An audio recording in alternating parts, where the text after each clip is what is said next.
This is an Irish independent podcast. Hello, this is Bits and Bobs. This will be quick, brief. Our main offering today is an hour with the great Carl Dennehy talking all things athletics, about the year that was, about the new Usain Bolt, who at 16 years of age has suddenly kind of hit global fame, really. He's beaten Bolt's record in the 200 metres that Bolt set when he was 16. And so Gout is the name to remember, which should be fairly doable. So he is 16 years of age and suddenly a superstar. We'll talk about him. We'll talk about Inga Britson, Josh Kerr, about Michael Johnson's new breakaway athletics league and the Irish year that was. So that is waiting for you with Carl Dennehy in your feed as we speak. Ronan, hello again. Hi, Joe. And Will Slattery in. Hello. Hello, Joe. Good to have you with us. There are things happening to mention. Stamford Bridge this evening, obviously Shamrock Rovers in action. Just to mention around that game, Mark McCadden in the Mirror had it last night. Stephen Bradley is on the Millwall list. They have a vacancy. So he's not nailed on for the job by any means. He's one of several names, it would seem. Millwall, obviously, just a few kilometres down the road from Stamford Bridge. He had been linked before with Lincoln City and decided to stay at Shamrock Rovers. Obviously, things are going very well in Europe, and this is capturing people's attention. Millwall would be an amazing level to pitch in at, like a big traditional club. Maybe not the nicest reputation at all times, I give you that, but they are 13th in the Championship. It's not like, bottom of the Championship, you're heading straight down to League One kind of a situation. Their director of football, Steve Gallen, is a former Irish international under 21 level.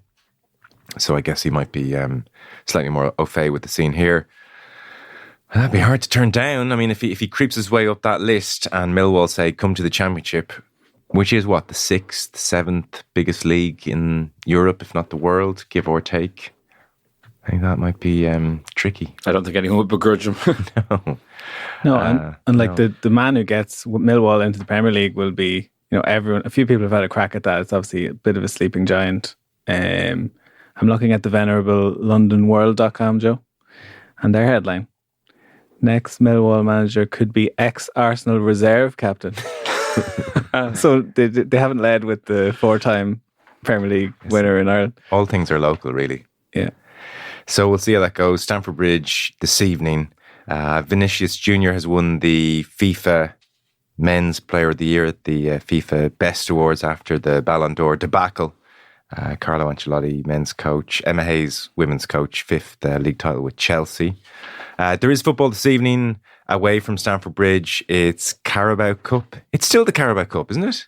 It's tomorrow, that Rovers game. Oh, I keep thinking today's Thursday. Yeah, I was going to let you re-record the line, but you've said it 3 times today, so... I'll leave it in. It'll show how frazzled I am. Today's only Wednesday. The Christmas stuff is supposed to kick in next. Jeez. I was confused. I didn't want to jump in. I was sure it was Thursday. But I was like, but the game is on Thursday, isn't it? This is devastating. Devastating from a production point of view, or No. from the fact that it's only Wednesday? Oh, no. Yeah. Dear, oh dear. Okay. Well, that's a disaster. This time next week is Christmas Day. Oh dear. It was a Christmas party last night. I'm not that frazzled from that. I had 2 drinks. Oh, no. 2 drinks. Now it makes more sense. At least I showed up. Do you know what I mean? I moseyed upstairs. No, not upstairs, to the actual venue. Yeah. We've had this conversation off air. Yes, sorry. So tomorrow, Stamford Bridge, but then also tomorrow, Carabao Cup. Can anyone in 10 seconds name all the other sponsors of the League Cup? Go. Worthington. Yeah. That's it for me. That's it. Coca-Cola. Milk. Was that a sponsor? Yes. You're going back. That was the first one. Pre-Coca-Cola. Capital One. No memory of that.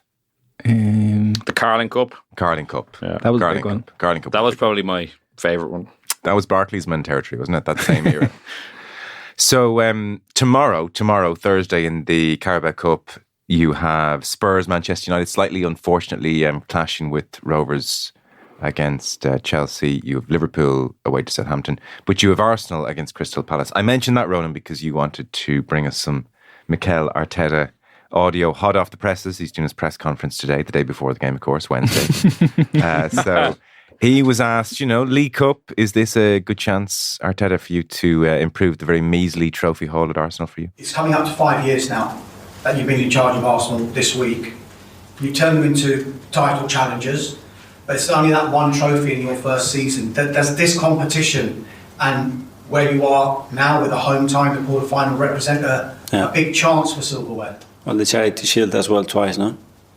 So it's 3, yeah. Oh dear, I hadn't heard that.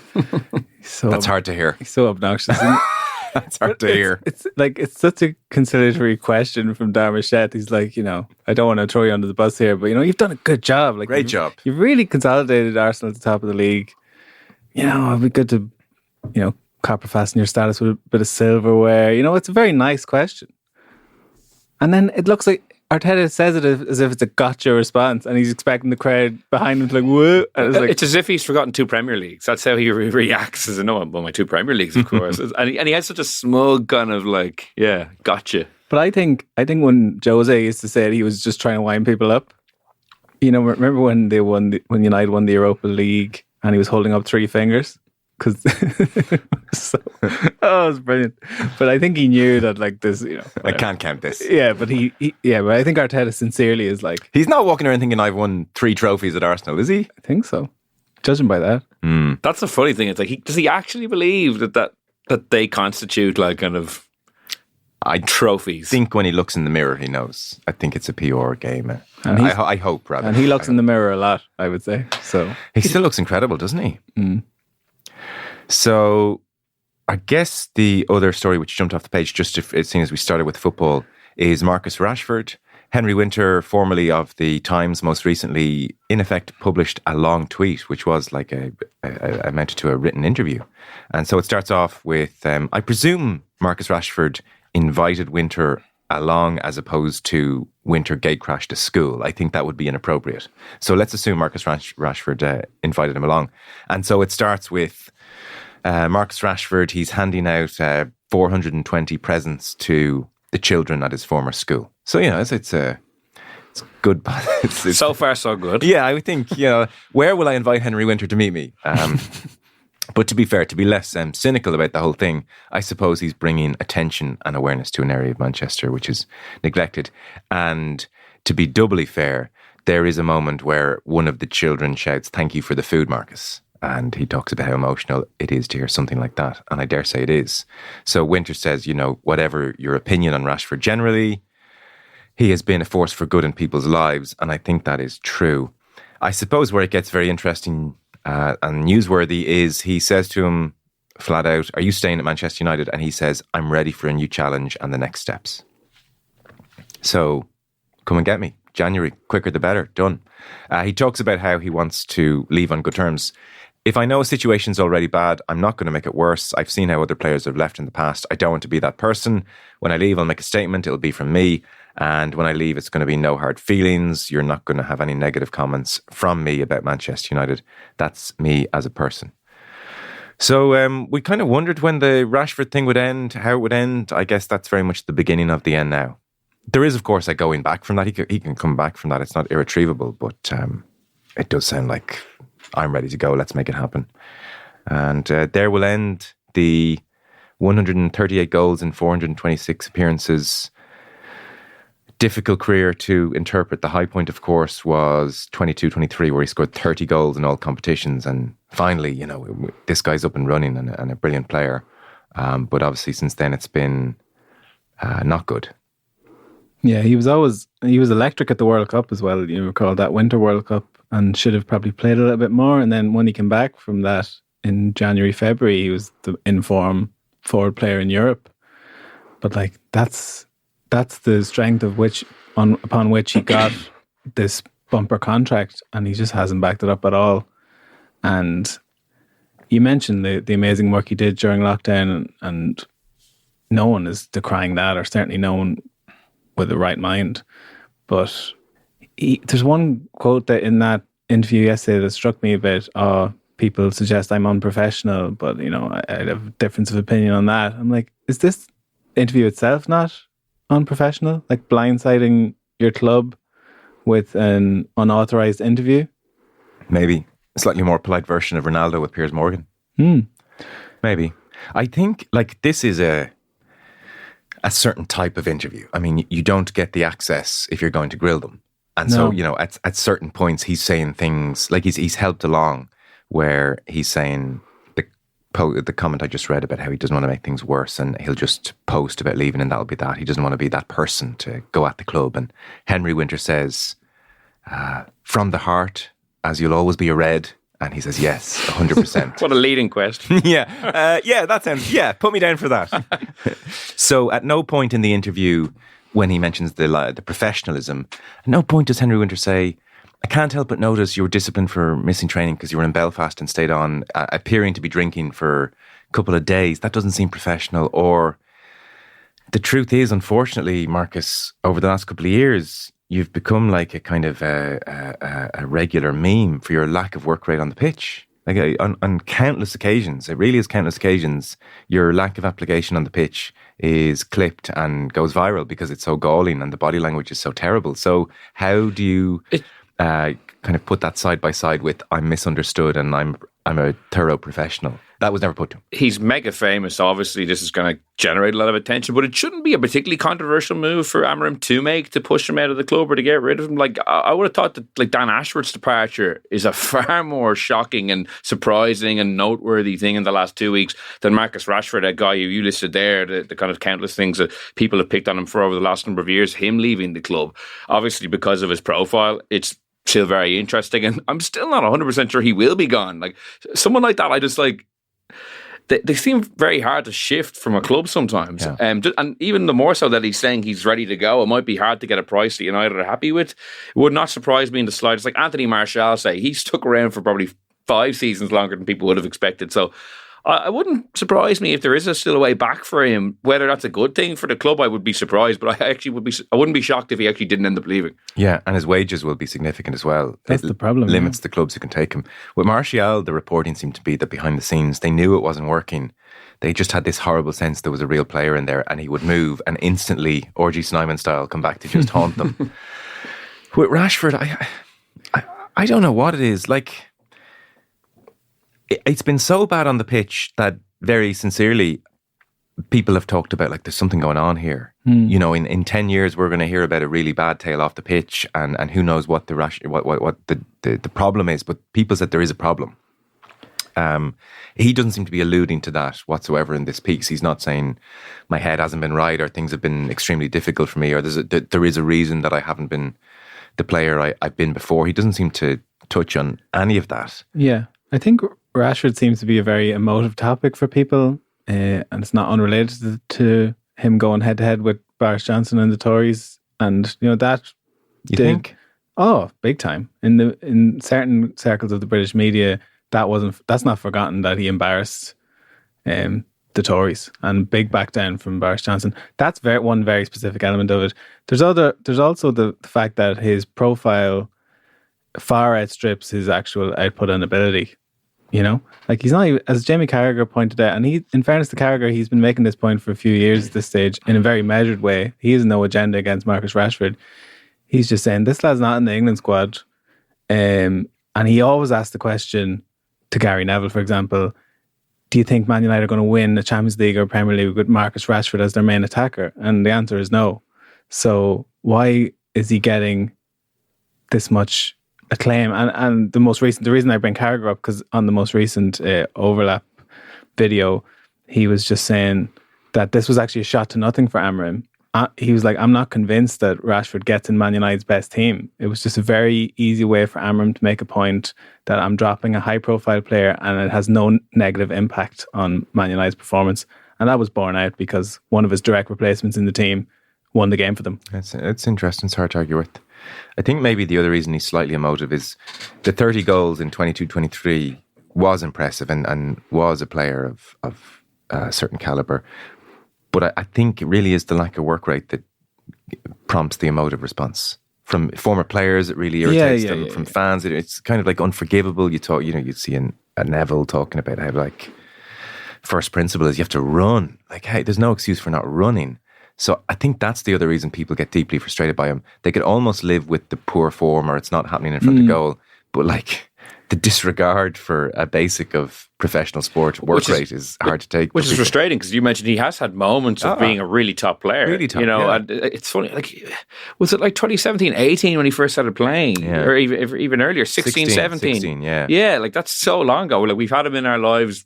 Cut to 10 years now, and like it hasn't all been terrible. No, but there, as you say, the low points have been quite low. And to Ronan's point as well, like the involvement in the kind of the controversies with Boris Johnson, that has amplified his profile even more. To like, as you say, way outstrips maybe what he's done on the pitch. Yeah. And like final word, Ronan. No, sorry, I don't want to dwell on it. If you want to move on, but like you take Wayne Rooney as a direct parallel. Yeah, probably the most high-profile English player pre Marcus Rashford at Man United. And when he was going through a bad run of form, he worked his socks off through that run of form. He was still miscontrolling the ball and he was blazing shots wide, but you couldn't question his work ethic. Like he'd be having blazing rows with Ferguson behind the scenes, as it turns out, rowing with journalists behind the scenes, but he'd still go out there and apply himself. And I think that's undeniable. You don't need to be a football expert to see someone putting a shift in.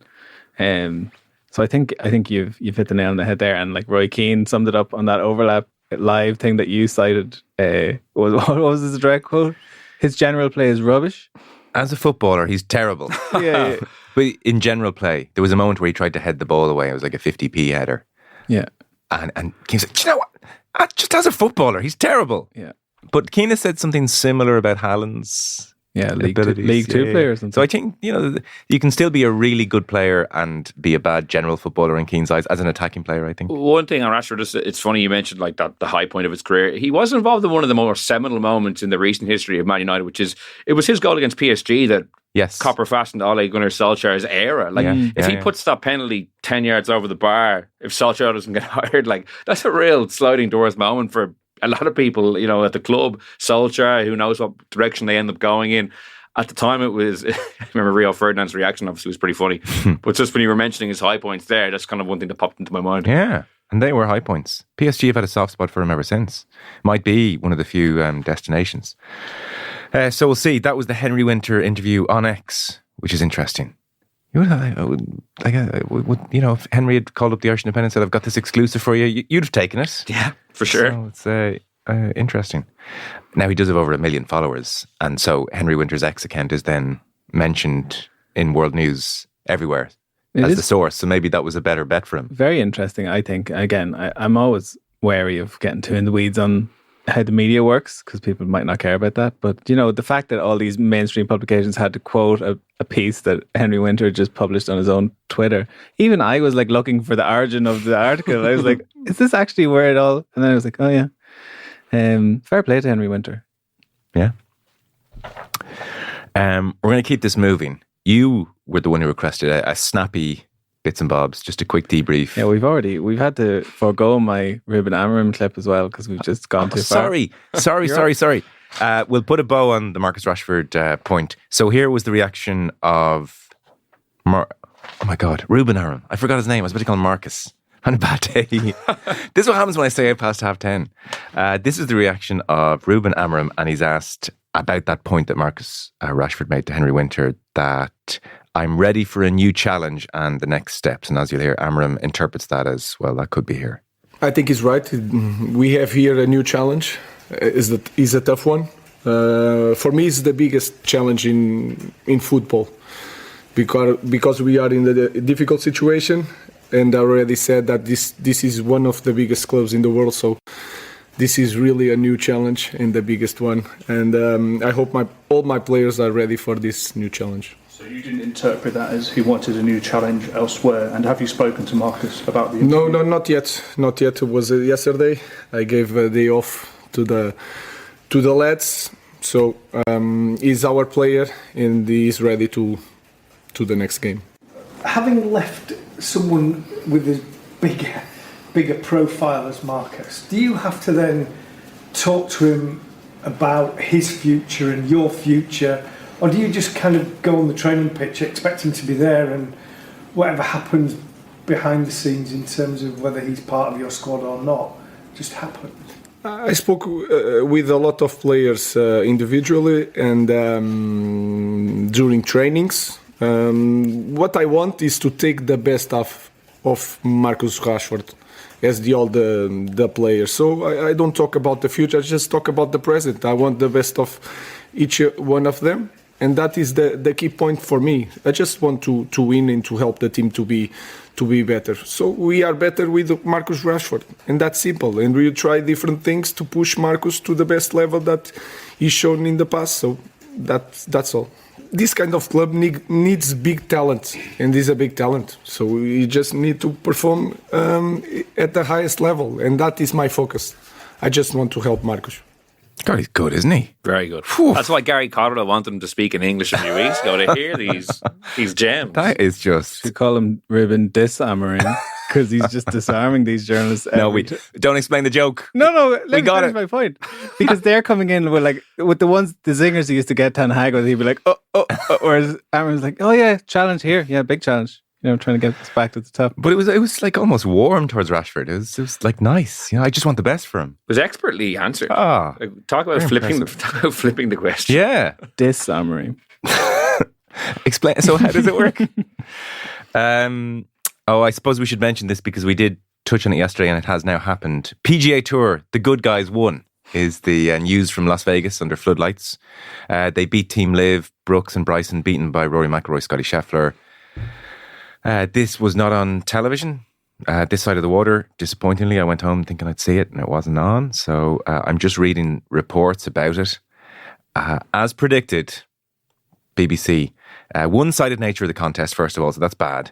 But then the lack of consistent and insightful interaction between the players meant there was not a whole deal to be excited about. Told you. They just don't know how to produce these things. Yeah. They need someone to make them talk to each other. Well, I've said my piece on this. Like, okay. the most I'm really getting the most thrown a pass. The most icky thing about it is the crypto. Oh, okay. It was vaguely dystopian. Yeah, 10 million. It was like a Simpsons thing. It was just weird. Hank Scorpio comes out to present the crypto. Was it 10 million each or per team? We don't know. It makes no odds. They got 10 million in cryptocurrency, which was put up by the event's sponsors, crypto. So this was the reaction of Scottie Scheffler. Crypto.com, we're super excited to be presenting you guys the first ever crypto purse. Thank you. There you go. Thank you so much. Right. What are you going to do with yours? I don't know. Thank you. Thanks, Steve. Appreciate it. Thanks, Steve. Thank you. Thank you so much. Thank you. $10 million in crypto. Scottie, where does that fit into the portfolio? You know, I don't know a whole lot about crypto, but this is good motivation to do some research. Maybe ask Steve a couple questions, figure out what's going on. Scottie immediately texting his agent, can we sell? How do I sell? Sell right now, sell. Yeah, it's hard to feel good about any of that, is it? Yeah, well, he said, at least the crypto.com guy was super excited because it doesn't seem like anybody else was. There was one person applauding. It was no one else there. Scottie's made $29 million, a thing called currency Real already money. This season, just in prize money. Yeah, so I don't know. Crypto, strange world. I don't pretend to understand it either. I'm in the Scottie camp. I just know it's very, very volatile. Does not seem to be based on the economy or a business's performance. Don't really understand why it goes sky high and then completely disappears, aside from the scams, which seem to be part of the situation as well. Is there something to giving other than money for prize money sometimes? Would that be something that could get people interested? I don't even know what those prizes would be like. If someone The FedEx finale has tried, obviously, to make people interested by the sheer sums of money. Yeah. But then very quickly people were like, God, it's not that exciting to see Scottie Scheffler get another $15 million. I'm not that invested in that. Rich golfer gets even more rich. Was never much of a draw. I know it's a fictional show, but when they were giving away that elephant in The Simpsons, it did seem to drive a lot of interest on a radio station. Okay. So something along those lines, like an elephant or an eagle or something like that. Would that be? I was thinking of have you seen Pepsi Where's My Jet? I have. Documentary. Have you seen that? Oh, yes. No, sorry, I've seen the trailer. Yeah. It's good. Where Pepsi promised to jet if you got a number of tokens and some guy actually went and did it. Well, you have to watch the documentary. But is that the gist? That's the gist, yeah. Elevator pitch. And then they were like, well, we didn't mean it. Yeah. Held them over a barrel. By the way, just, and this is not a recommendation of crypto, I think that's fairly obvious. If you in 2009 had decided to buy $1,000 worth of Bitcoin in 2009, Give me your guesses as to what it's worth today. $1,000 in 2009 is how much in Bitcoin in 2024? Well, I'm deferring again. I'm reeling after my Castore. I feel like I came in too strong in that conversation. So I'm going to say it would be worth 100 million. 100 million? It's like Queven Keller. Well, let's just have an over-under competition here. 70 million. 10 million. It would be worth 103 billion. Oh, wow. Oh, so I was way off. It's phenomenal. Yeah. Yeah, that's impressive. Billion. Like, is there going to be a lot of emailers sending in stuff about crypto saying that we are completely ignorant? I don't know. I wonder, what does the average person know a lot about it? I don't know. I was quite taken the other evening. I was out for dinner with some friends, and this came up. And a friend of mine who's very clued in was like, "Oh yeah, I've got crypto, and has done very well out of it." I was like, "What? What?" It's not just for kind of, I don't know, random people in America or something. I mean, people would argue it's a commodity just like anything else. It's just the rules of it seem very hard to decipher. There definitely has been some serious scams. People come up with these coins and tokens, and then the value of them plummets overnight completely, and people lose everything. Like Hayley Welsh, Hog-to girl. Yes, who indeed. we definitely haven't mentioned earlier. Yeah. So it just seems like there's volatile, and then this is wild. But I'm sure some people have done very well. I don't know enough about it, but I don't think it's just for like my friend. I'd vouch for him. Okay. Yeah. And he is it David McWilliams? No. But funny, he does work in finance, and he seems to have done. Now he didn't put money he couldn't afford to lose in, but I think it's done well for him. It's like, why didn't you tell me? The Ryder Cup, by the way, speaking of money and golf, we didn't mention this. So Team USA have kind of bowed down Patrick Cantlay and his hat protest at the Ryder Cup last year. They will now be paid at next year's Ryder Cup. So they're going to get $500,000 for the week, albeit $300,000 is ring fence for charity. So they'll get $200,000. I don't know. Generally, the reaction to this has been, icky. Colin Montgomery, for instance, said, "My God, I mean, I would have paid to play in it, to have the honour to play in the Ryder Cup, never mind wanting money to do so. There's something a bit awry about players wanting to be paid to play. Leaves a sour taste. You can't have a competition where one team's being paid and the other isn't either." And he said, "This money could have just been used for grassroots golf, could have been used for ladies golf, junior golf, golf in schools. That's what I was hoping that money would go to, as opposed to making the wealthy wealthier." And I think in particular there he's talking with a European eye, because the Ryder Cup, in effect, almost keeps the DP World Tour show on the road. It kind of funds the game. They make so much money out of it that there is an importance to it for grassroots. I don't know. The players never really asked to be paid in such a kind of clear way as they have in the last couple of years. And I guess once they were asking, it's probably always going to happen. You kind of think no problems? I think they definitely should be paid. Yeah. I like everyone else there is getting money out of it. Like, say if we were there doing an indoor sport from the Ryder Cup, like, we'd be being paid to be there. I don't see, and then we're talking to the golfers who are putting on this event, creating the content. I don't think money should be they should be allowed to take the money, and if they want to give it to charity, they can. But I don't even agree with that element of it. That's like, they're performing like they would any other, like international football. They don't get paid as much as they do for their clubs, but they still get an international fee. And rightly so. So yeah, I'm totally with Patrick Cantlay, and I like the DP World Tour should be taking out their own funds to fund those things, not taking the golfers' checks. What, in my opinion, what they deserve. I don't know. Well, maybe I'm in the minority, and they do have a lot of money, so it's easy to be like, oh, do they need the rest? But that's not the point, in my opinion. Like, yeah, okay. They're performing in front of a huge audience, generating huge amounts of money for a lot of people. Why shouldn't they get the money as well? It's not an amateur sport. Yeah. It's a fair point of principle. I'm sort of in, I can see the principle. I'm sort of in the, they don't really need it. And there's something, it's hard to even articulate. There is something kind of special about them all turning up for free to represent, in America's case, their country. Europe's obviously a little bit more wishy-washy. But representing their home place, I think that does add something to it. I don't know to what extent you lose that. See, 200,000 to Scottie Scheffler is just such a small amount of money that he's still not doing it for the money. Is that it's like expenses for these guys? Yeah. Is that true of all the team members? Like, all 12 of the US team. But as in they're all where 200,000 is a drop in the ocean. Yeah. Really? Yeah. Yeah. For the American team, yes. European team, touch less so. Most of the European team. No, because I think it's like private jet money. Although I presume they're getting a private jet sorted anyway. I don't know. I don't know. Will made the comparison with international football, and it's what came into my head as well, because I presume for like Declan Rice or a high-profile England player, they're not relying on the fee that comes with playing for England, but the profile of playing for England.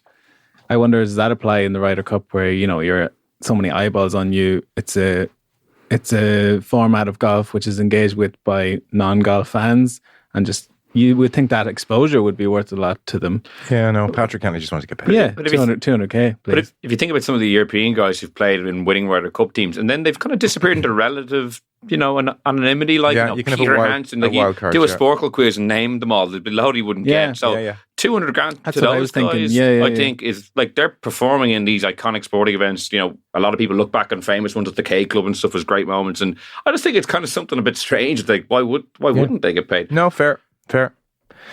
I think Patrick Cantley just got me off to an icky start with it all. Like, I don't feel good at being on his side. I know. I'm seeing you next to Cantley here.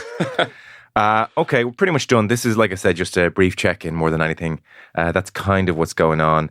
Carl Denny was excellent on our athletics pod earlier on, so keep an eye out for that. Emails, we've had some bits and bobbles emails in. You'll be excited to hear for the Christmas Eve bonanza. Hit that music, Paul. No, don't. Oh, he does it post. I don't know if he's doing it or not. Too late.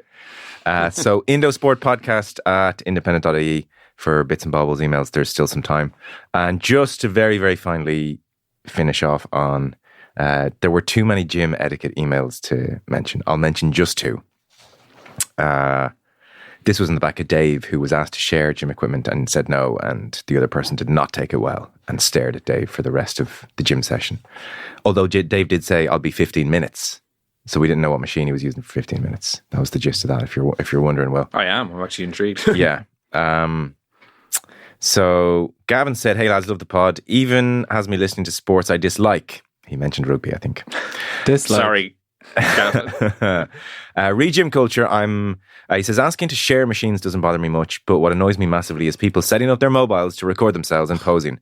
A gym is for working out, not posing for Instagram. My gym has put up signs to stop this, stating that others deserve their privacy in the gym. See, that is the thing. You deserve your privacy in the gym. A lot of people skiving off work going to the gym and they're getting done with them posts. Or maybe, I guess they're not dated, but still. He says it's rampant in his gym. And he says, now thanks to you guys, I'm planning my Xmas day around the NFL. Cannot wait. Keep it up, Gavin. Look, there is no excuse for videoing yourself at the gym. There's no excuse for videoing yourself in general. In general, you know, when you're walking along and you see like a couple taking a picture and you try and you veer away from the background because you don't want to be in their beautifully crafted picture. Yeah. But that doesn't apply if someone's just walking down the street filming and then filming you in the process. I'm like, no. Unless it's their job. Oh. The amount of times I'm getting the 15 home from the office and the person sitting beside me is like video calling someone and I'm just sitting there beside them like, please pixelate my face. Yeah. I saw it. I have to say I hadn't really seen it much in my gym, but I did for the first time last week. Guy next to me, and he funny enough, he set up the tripod. A tripod? Yeah. He set up the tripod and hit record and then went and did his stuff in front of the tripod. So it was like a boom mic on with it. He had the whole Didn't have a boom mic, but he tripod and his phone on it. Jesus, now that's a step. Like, usually people kind of strategically just place their phone. He obviously figured, you know what, I want a good angle. Tripod. Yeah. And it's funny. I was just like, I guess, this is the world we're living in. I certainly wasn't going to tell him to stop. A lot bigger than me. And then a final one. Hi, Joe. I've listened to every minute of the pod so far. Says Paul. It's a chilling thought. Your recent chat about gym etiquette piqued my interest. I'm in a gym with a swimming pool. I enjoy a few lengths after a workout. What's really doing my head in is people walking in the swimming lanes. I'm very close to making a complaint, which I've never done before, and I'd feel very petty for doing. Should I? Kind regards, Paul. Like, Paul, these could be people with debilitating injuries trying to rehab. Like, they're not, not doing it to annoy you. But I appreciate it's a difficult situation if you're swimming. I was going to say, yes, he should complain. So I feel bad now because I wasn't thinking along those lines. Well, because a lot of pools have a kind of a bigger area where you can walk. Yeah, I think rather than complain, just suggest fast, medium, slow lanes. No? It's so against the Irish condition to complain, isn't it? Isn't it though? No, I've really I've leaned into it. Yeah. I was. I have. I'm more than happy to say sorry in a nice way. I was out for dinner in Munich last week. Yeah, it was me and my Irish friend and two Germans, mm-hmm. and there was like a piece of glass in his meal, Like a tiny piece of meat. You wouldn't complain about that? No, he wouldn't complain about it. And the Germans, they were like, hey, come here. And like, so they complained on his behalf. Yeah. And he got his meal for free. You should get a piece of glass. It was a thing. Not damages. Not great. Yeah. No. Yeah, Ryder Cup fee for that, I think. 500 grand. Are you a complainer? Silent feeder, probably. Oh, you see, you just ruin your own experience. Yeah. Now, within reason, I'll take a lot, but if something's really off, you have to. Yeah. That's where I stand, I'd say. Yeah. I think Paul is entitled to quietly. I wouldn't complain to the person walking. I wouldn't do that. But I'd say to your gym, can we have a different speed lanes, you know? And what about listening to every minute of every show? That's commitment. Wow, that's a whole other problem. That is much appreciated, Paul, in all seriousness. Thanks so much. And actually, so many of the emails start off with nice things to say, which is genuinely really great. Indosportpodcast@independent.ie is where you can get us. There were a bunch of other emails in, some really thoughtful ones, which we'll come back to. I'll reply to you and let you know we're going to come back to those emails, because there were some ones that aren't for us talking nonsense on bits and bobs, I think. That is us done. Ronan, thank you again. Thanks, Joe. Will, pleasure. Thanks, Joe. Thank you.